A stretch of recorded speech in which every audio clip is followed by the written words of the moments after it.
Hello friends, എല്ലാവർക്കും good morning. അപ്പം ഇന്നത്തെ ഒരു സൂപ്പർ ഹിറ്റ് വിശേഷത്തിലേക്ക് എല്ലാവർക്കും സ്വാഗതം.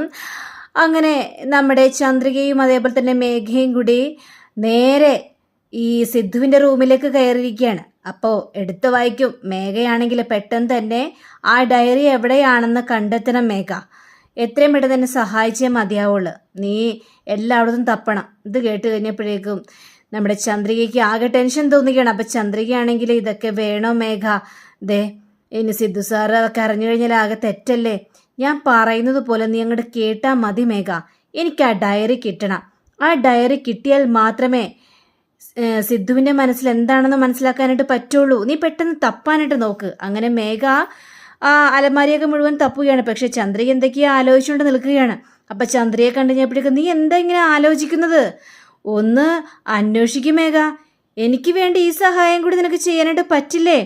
അപ്പോൾ മേഘ വീണ്ടും തപ്പുകയാണ്. ചന്ദ്രിക വീണ്ടും ആലോചന നിൽക്കുകയാണ്. മേഘയ്ക്കാണെങ്കിൽ ആകെ കാലിയും വരുന്നുണ്ട്. എത്രയും പെട്ടെന്നൊന്ന് എന്നെ സഹായിക്ക്, നീ ഒന്ന് നോക്കിയേ.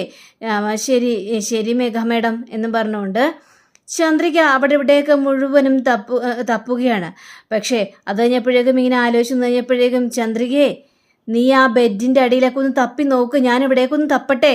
അപ്പോൾ ഈ മേഘ പറഞ്ഞതിനനുസരിച്ച് ചന്ദ്രിക ആ ബെഡിൻ്റെ അടിയിൽ തപ്പുകയാണ്. ബെഡിൻ്റെ അടിയിൽ തപ്പി തപ്പി നോക്കിക്കഴിഞ്ഞപ്പോഴേക്കും ഇരിക്കുന്നു നമ്മുടെ ആ ഡയറി. അപ്പം ഡയറി കണ്ടു കഴിഞ്ഞപ്പോഴേക്കും ചന്ദ്രികയ്ക്ക് ആകെ പേടി തോന്നിക്കുകയാണ്. ദൈവം, ഈ ഡയറി എങ്ങാനും മേഘാ മേഡത്തിൻ്റെ കൈ കിട്ടിക്കഴിഞ്ഞിട്ടുണ്ടെങ്കിൽ എല്ലാ പ്രശ്നത്തിനും ഇത് മാത്രം മതി. ഈ ഡയറിയിൽ എഴുതിയിരിക്കുന്നത് മുഴുവനും എന്നെക്കുറിച്ചാണല്ലോ സിദ്ധു സാറ്. ഇനിയിപ്പോൾ അതെല്ലാം അറിഞ്ഞു കഴിഞ്ഞാൽ എന്തായിരിക്കും സ്ഥിതി? അപ്പോൾ നമ്മുടെ മേഘ ചോദിക്കുകയാണ്, എന്താ ചന്ദ്രികയെ, ബെഡിൻ്റെ അടിയിൽ ഡയറി ഉണ്ടോ? അപ്പം ഇത് കേട്ട ചന്ദ്രികയാണെങ്കിൽ ഇല്ല ഇല്ല മേഘ, ബെഡിൻ്റെ അടിയിൽ ഡയറി ഇല്ല എന്ന് പറയുകയാണ്. എങ്കിൽ പിന്നെ വേറെ വല്ലയിടത്തൊക്കെ തപ്പ്. അങ്ങനെ വേറെയോട് തപ്പുകയാണ്. ചന്ദ്രികയാണെങ്കിൽ തപ്പിയിട്ട് ഇനി എന്ത് തപ്പിയിട്ട് എന്താ കാര്യം? ഡയറി അതിൻ്റെ ഉള്ളിൽ തന്നെ ഇരിക്കുകയല്ലേ. അപ്പോൾ ആ ബെഡിൽ തന്നെ ചന്ദ്രിക ഇങ്ങനെ നോക്കി നിൽക്കുകയാണ്. നീ എന്താ ചന്ദ്രികയെ ആ ബെഡിൽ തന്നെ ഇങ്ങനെ നോക്കി നിൽക്കുന്നത്? നിനക്കിതെന്ത് പറ്റി? അത് പിന്നെ ഈ ബെഡ്ഷീറ്റൊക്കെ അപ്പടി മുഷിഞ്ഞു, അതൊക്കെ മാറ്റണമെന്ന് ഞാൻ ആലോചിച്ചാണ്. നിനക്ക് നിന്റെ ജോലി, പക്ഷേ എൻ്റെ മനസ്സിൽ മുഴുവനും ആദിയാണ് ചന്ദ്രിക. അത് നിനക്ക് മനസ്സിലാവില്ല.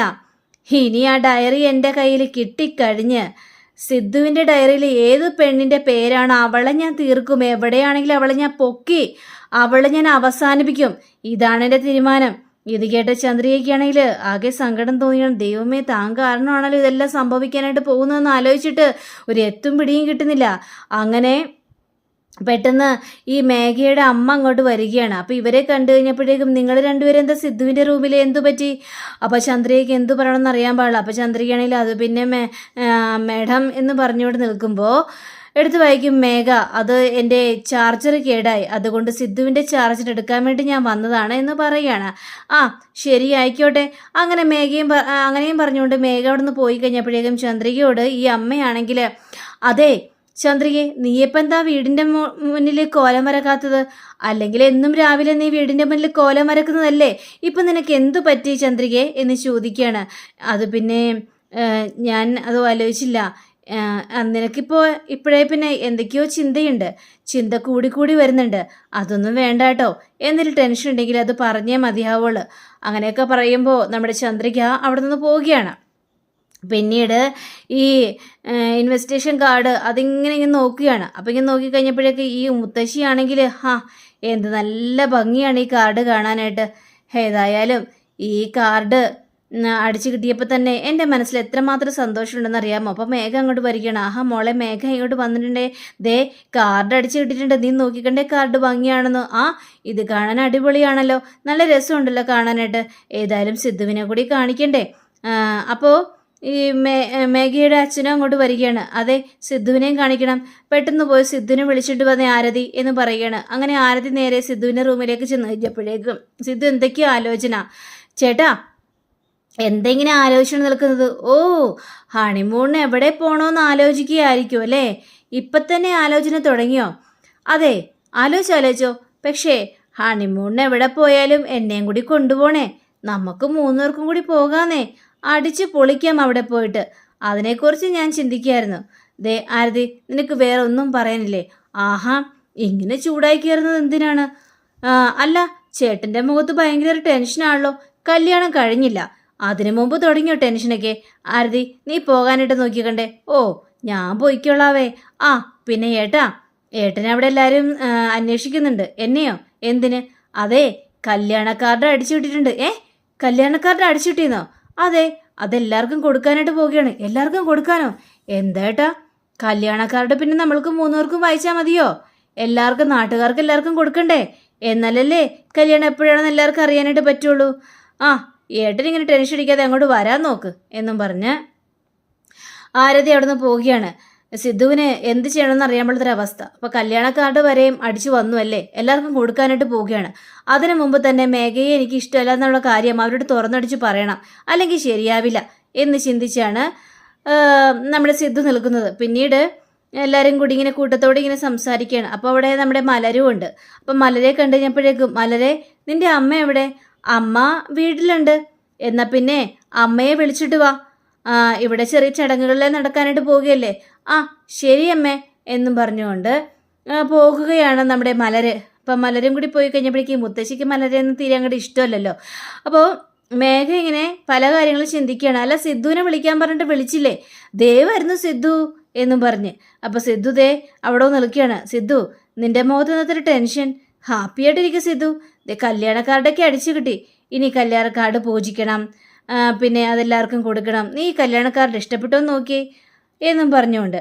പക്ഷേ ശരി, ഇനി നമുക്ക് എല്ലാവർക്കും കൂടി പൂജാ റൂമിലേക്ക് പോകാം. എന്നിട്ട് കല്യാണ കാർഡൊക്കെ പൂജിക്കണമല്ലോ, അതിനുശേഷം വേണം കല്യാണ കാർഡ് എല്ലാവർക്കും കൊടുക്കാനായിട്ട് എന്നും പറഞ്ഞുകൊണ്ട് പൂജാ റൂമിലേക്ക് ചെല്ലുകയാണ്. സിദ്ധു ആണെങ്കിൽ എന്താ ആലോചിച്ച് അവിടെ തന്നെ നിൽക്കുകയാണ്.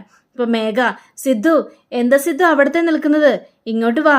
അപ്പോൾ സിദ്ധുവിൻ്റെ അമ്മയും പറയുകയാണ്, വാ, വന്ന് മേഘയുടെ അടുത്തിരിക്കുക. സിദ്ധുവിൻ്റെ അമ്മയ്ക്ക് ആകെ ടെൻഷനാണ്. കാരണം സിദ്ധുവിന് മേഘയെ ഇഷ്ടമല്ല എന്ന് അമ്മയ്ക്ക് അറിയാം. പക്ഷേ ചേട്ടൻ്റെ മുന്നിലൊന്നും ഈ കാര്യങ്ങൾ പറയാനായിട്ട് പറ്റില്ലല്ലോ. ചേട്ടന് സങ്കടമെന്നൊക്കെ വിചാരിച്ചുകൊണ്ടാണ് ഈ കാര്യങ്ങളൊന്നും പറയാൻ നിൽക്കുന്നത്. അപ്പോൾ അങ്ങനെ സിദ്ധു നേരെ മേഘയുടെ അടുത്തേക്ക് പോയി നിൽക്കുകയാണ്. മേഘയുടെ അടുത്ത് പോയി നിൽക്കുമ്പോഴും സിദ്ധു മൗനമായിട്ട് തലയും കുനിച്ച് നിൽക്കുന്നത്. അങ്ങനെ ഈ ചന്ദ്രിക പറഞ്ഞ കാര്യങ്ങളെക്കുറിച്ചെല്ലാം ഈ സിദ്ധു ആലോചിക്കുകയാണ്. ഒരു തീ ഇങ്ങനെ കൊടുത്തിട്ട് ഏതായാലും ഇത് തൊട്ടിട്ടേ മേഘയുടെയും സാറിൻ്റെയും കല്യാണം അടിപൊളിയായിട്ട് നടക്കണമെന്ന് പ്രാർത്ഥിച്ച് ഈ ഭസ്മെടുത്ത് നെറ്റി തൊട്ടോ സാറേ എന്ന് ഈ ചന്ദ്രിക പറഞ്ഞ കാര്യത്തെക്കുറിച്ചെല്ലാം ഇവിടെ ആലോചിക്കുകയാണ്. അപ്പോൾ നമ്മുടെ മേഘയാണെങ്കിൽ, കാർഡ് എങ്ങനെയുണ്ട് സിദ്ധു? സിദ്ധുവിന് കാർഡ് ഇഷ്ടപ്പെട്ടോ എന്നൊക്കെ ചോദിക്കുകയാണ്. പക്ഷെ സിദ്ധു അവിടെ ഒരക്ഷരം പോലും മിണ്ടുന്നില്ല. അങ്ങനെ പിന്നീട് നമ്മുടെ സിദ്ധുവിൻ്റെ അമ്മ പറഞ്ഞ കാര്യത്തെക്കുറിച്ചും ആലോചിക്കുകയാണ്. ഈ കല്യാണം നടക്കണം, ഈ കല്യാണം നടന്നില്ലെങ്കിൽ ഞാൻ ജീവനോടെ ഉണ്ടാവില്ല, പിന്നെ ഞാൻ തമ്മിലുള്ളൊരു ബന്ധവും ഉണ്ടാവില്ല, എൻ്റെ ചേട്ടനെ വിഷമിപ്പിക്കാനായിട്ട് എനിക്ക് കഴിയില്ല എന്ന് പറഞ്ഞ കാര്യവും സിദ്ധു അവിടെ ആലോചിക്കുകയാണ്. അങ്ങനെ എല്ലാവരും ഭയങ്കര പ്രാർത്ഥന, ഈ കല്യാണം എത്രയും പെട്ടെന്ന് നന്നായിട്ട് നടക്കണമെന്നും പറഞ്ഞുകൊണ്ടാണ് അവിടെ പ്രാർത്ഥന. പക്ഷേ അതിനുശേഷം ഈ താലങ്ങൾ കൈമാറുകയാണ്. ഇപ്പോൾ കല്യാണ സമയത്ത് ചെക്കൻ്റെ വീട്ടിൽ നിന്നും പെണ്ണിൻ്റെ വീട്ടിൽ നിന്നും അങ്ങോട്ടും ഇങ്ങോട്ടും താലങ്ങൾ കൈമാറുമല്ലോ, ആ ഒരു ചടങ്ങ് അവിടെ നടക്കുകയാണ്. ആ ചടങ്ങ് കൂടി നടന്നു കഴിഞ്ഞപ്പോഴേക്കും മേഘയ്ക്ക് അഹങ്കാരം കൂടിയിട്ട് നേരെ മേഘ ഈ സിദ്ധുവിനോട് പറയുകയാണ്, സിദ്ധു കണ്ടോ സിദ്ധു, നമ്മുടെ കല്യാണത്തിന് ഇനി 20 ദിവസം കൂടിയേ ബാക്കിയുള്ളൂ. അത് കഴിയുമ്പോഴേക്കും നീ എനിക്ക് സ്വന്തമായി, എല്ലാം കൊണ്ട് സ്വന്തമായി. പിന്നെ സിദ്ധു, നീ എൻ്റെ കൺട്രോളിലാണ് ജീവിക്കാനായിട്ട് പോകുന്നത്. ശരിക്കും പറഞ്ഞു കഴിഞ്ഞിട്ടുണ്ടെങ്കിൽ ജീവപര്യന്തം കിട്ടിയ ഒരു ഇതിനെ പോലെ എന്നും പറഞ്ഞുകൊണ്ട്, ജയിൽ പുള്ളിനെ പോലെ എന്നും പറഞ്ഞുകൊണ്ട് സിദ്ധുവിനോട് പറയുകയാണ്. ഈ മേഘയുടെ അഹങ്കാര വർത്തമാനം കേട്ട് കഴിഞ്ഞപ്പോഴേക്കും സിദ്ധുവിൻ്റെ ഉള്ള ടെൻഷനും ഒന്നും കൂടി കൂടിയിരിക്കുകയാണ്. അങ്ങനെ ഇനിയിപ്പോൾ കല്യാണക്കാരുടെല്ലാം പൂജിച്ചു കഴിഞ്ഞു, ഇനിയെല്ലാം ചടങ്ങുകളെല്ലാം അടിപൊളിയായിട്ട് തന്നെ നടക്കണം. അല്ല സിദ്ധു, നിനക്കിത് എന്തു പറ്റി? നീ എന്താ ഇങ്ങനെ മൂഡ് ഓഫ് ആയിട്ടിരിക്കുന്നത്? അവൻ ഈ ഇടയായിട്ട് മൂഡ് ഓഫാണ്, അല്ലെങ്കിൽ അവൻ അങ്ങനെ തന്നെയാണല്ലോ. ഇപ്പോൾ ഓഫീസിലാണെങ്കിലും വീട്ടിലാണെങ്കിലും ഇങ്ങനെ തന്നെയാണ് സംഭവിച്ചുകൊണ്ടിരിക്കുന്നത്. അങ്ങനെയൊന്നും നിൽക്കല്ലേ. മേഘ എത്ര ഹാപ്പിയാണെന്ന് നോക്ക്. അതേപോലെ തന്നെ സിദ്ധു, നീയും ഹാപ്പി ആയിട്ടിരിക്കണം, എന്നാലല്ലേ കാര്യങ്ങളെല്ലാം മുന്നോട്ട് പോകുള്ളൂ. നീ ഇങ്ങനെ ദുഃഖിച്ചിരുന്നു കഴിഞ്ഞിട്ടുണ്ടെങ്കിൽ എങ്ങനെയാണ് ശരിയാവുന്നതെന്ന് ചോദിക്കുവാണ് ഈ നമ്മുടെ സിദ്ധുവിൻ്റെ അമ്മാവൻ. ഇതൊക്കെ കേട്ട് കഴിഞ്ഞപ്പോഴേക്കും സിദ്ധുവിനാകെ ടെൻഷൻ തോന്നിക്കണം. ദൈവം, ഇവരുടെ മുഖത്ത് നോക്കി ഈ സത്യങ്ങൾ മുഴുവൻ എങ്ങനെ തുറന്നു പറയും? അതൊക്കെ ആലോചിച്ച് കഴിഞ്ഞപ്പോഴേക്കും സിദ്ധുവിന് ഒരു എത്തുംപിടിയും കിട്ടുന്നില്ല. മേഘയെ കല്യാണം കഴിക്കുന്ന കാര്യം സിദ്ധുവിന് ചിന്തിക്കാൻ പോലും പറ്റില്ല. മേഘ അത്ര അഹങ്കാരിയാണ്. പിന്നെ മേഘയോടൊപ്പം എങ്ങനെ ജീവിക്കും? അപ്പോൾ നാളെ കാണിക്കാനായിട്ട് പോകുന്നത് മേഘയെ കല്യാണം കഴിക്കാൻ തനിക്ക് ഇഷ്ടമല്ല എന്ന് ചന്ദ്രികയുടെ മുന്നിൽ വെച്ച് തന്നെ എല്ലാവരോടും തുറന്നു പറയുകയാണ് സിദ്ധു. ഇത് കേട്ട് എല്ലാവരും ഞെട്ടിത്തെറിച്ചൊരവസ്ഥ നിൽക്കുകയാണ്. ഇനി സിദ്ധു അങ്ങനെ പറഞ്ഞു കഴിഞ്ഞിട്ടുണ്ടെങ്കിൽ എന്തായിരിക്കും എല്ലാവരുടെയും പ്രതികരണം? ചന്ദ്രികയെ ഇഷ്ടമാണെന്ന് പറയോ? അതൊക്കെ അറിയാനായിട്ട് എല്ലാവരും നാളത്തെ എപ്പിസോഡിന് വേണ്ടി കാത്തിരിക്കണേ. അപ്പം എല്ലാവർക്കും നല്ലൊരു ശുഭദിനം ആശംസിച്ചുകൊണ്ട് തന്നെ നന്ദി, നമസ്കാരം. Thank you. See again. By.